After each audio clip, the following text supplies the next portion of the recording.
আসসালামু আলাইকুম রহমতুল্লাহি ওয়াবারাকাতুহ। আমি আজ বাংলাদেশ খেলাফত মজলিস রিকশা মার্কায় আমি মনোনয়ন দাখিল করলাম।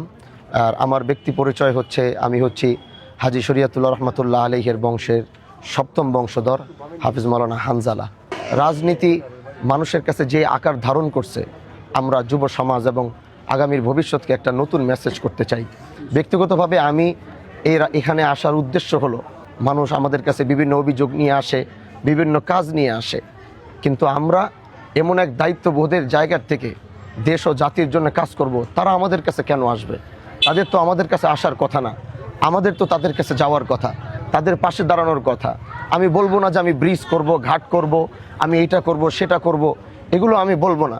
কিন্তু আমি এতটুকু বলতে পারি, এগুলো করার জন্য সরকার ফান্ড দিবে, টাকা দিবে, এগুলো বলার জিনিস না যে আমাদের ব্রিজ করতে হবে, ঘাট করতে হবে। রাস্তা যেখানে ভাঙবে সরকার টাকা দিবে, ব্রিজ যেখানে ভাঙবে সরকার টাকা দিবে, কিন্তু নীতি আর আদর্শ ঠিক করার জন্য সরকার কোনো টাকা দিবে না। আমাদের এই গরিবের পক্ষে কথা বলার জন্য সরকার আমাকে টাকা দিবে না। এটা আমাদের ভিতর থেকে তৈরি করতে হবে। এজন্য মানুষ আমার কাছে যেন না আসে। আমি একটি কথা সবসময় বলেছি, আমি হজরতে ওমরের আদর্শকে ধারণ করি, আমি তার রাজনীতিকে ফলো করি, আমি ওমরের মানুষের পক্ষে দাঁড়ানো, পাশে দাঁড়ানোর সেটাকে আমি ধারণ করি। আমার ধারক বাহক যদি কেউ থাকে, তাহলে এই রাজনীতির ময়দানে একমাত্র হজরত ওমর থাকবে।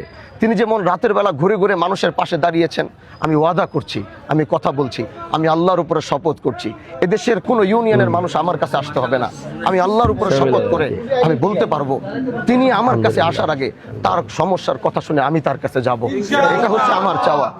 আমার রাতের বেলা ওমর কাঁধের ভিতরে রাতের বেলা গমের বস্তা, আটার বস্তা উঠাইছে। আমি হয়তো গমের বস্তা, আটার বস্তা উঠাইতে পারবো না, কিন্তু আমি নিয়ত করেছি আমি একটা পিক আপ নিব, ওই পিক আপের ভিতরে খাবার দাবার থাকবে, ওইটা নিয়ে আমি রাতের বেলা ঘুরবো। আজকে কে খাই নাই রাতের বেলা, কে অনাহারে ঘুমাচ্ছে, আমি আগের থেকে খবর নিয়ে তার পাশে যাব, তার পক্ষে কথা বলবো। কে ভাই জায়গা জমি নিয়ে ঝামেলা করছে, তার যেন আমার কাছে আসতে হয়, আমি আগে ইনফরমেশন নিব, আমি তার কাছে গিয়ে ওই রাতের বেলা ওইখানে বসে আমি তার সাথে তার সমস্যা সমাধান করব। এরকম এক চাওয়া আমাদের। আমি জানি আমি কতটুকু পারবো, আমার আল্লাহর উপরে বিশ্বাস এবং আমার ইয়াকিন আছে। এজন্য আপনাদের সহযোগিতা আর ভালোবাসা, এমন এক সমাজ ব্যবস্থা, এমন এক রাষ্ট্র মেরামত করতে চাই। ওই সংসদে দাঁড়িয়ে গরিবের পক্ষে আওয়াজ দিতে চাই, মজলুমের পক্ষে কথা বলতে চাই, দেশের পক্ষে কথা বলতে চাই, রাষ্ট্রের পক্ষে কথা বলতে চাই, সমস্ত অন্যায় অবিচারের বিরুদ্ধে কথা বলতে চাই। আমাদের সেই আওয়াজ বাংলার প্রতিটা প্রান্তে প্রান্তে সেখান থেকে পৌঁছাবে। ওই সংসদে দাঁড়িয়ে কেউ অন্যায় করবে, সংসদে দাঁড়িয়ে ইসলাম বিদ্বেষী কেউ আলোচনা করবে, সেটা পাশ করতে চাবে, ওইখান থেকে হানজালারা দাঁড়িয়ে যাবে এবং সেটার বিপক্ষে দাঁড়িয়ে জনগণের পক্ষে কথা বলবে, গরিবের কণ্ঠ হয়ে কথা বলবে। এটাই হচ্ছে আমাদের চাওয়া। এই নতুন এক ধারার রাজনীতি। আজকে শুধু মনোনয়ন ফরম জমা দিইনি, আজকে এক অঙ্গীকারনামা জমা দিয়েছি। আল্লাহ যদি কবুল করে, সেটা মাঠে ঘাটে ময়দানে আপনাদের সাথে দেখা হবে, পাশে থাকবেন। সবসময় এতটুকু চাই, আমি টাকা পয়সা দিয়ে কিচ্ছু করতে পারবো না। এদেশের কেউ যদি আমাকে ভালোবাসে, আমি তার মনের ভালোবাসা চাই, সে দিল থেকে আমাকে ভালোবাসবে। আমার আমি নমিনেশন ফর্ম, আমাদের 55,000 টাকা জমা, 15,000 টাকা আমাদের খরচ, প্রায় 65,000 টাকা।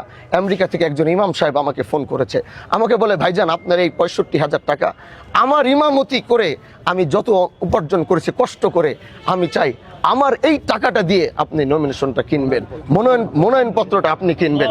তিনি 65,000 টাকা ইনস্ট্যান্ট আমাকে পাঠিয়েছে, আমরা মনোনয়ন ফর্ম কিনেছি। এটাই হচ্ছে মানুষের ভালোবাসা। আমি এর থেকে বেশি আর কিচ্ছু চাই না। এতটুকুই আমার পাওয়া, আমার বুনিয়াদ একটা কষ্টের ঘামের টাকা দিয়ে মনোনয়ন কিনা।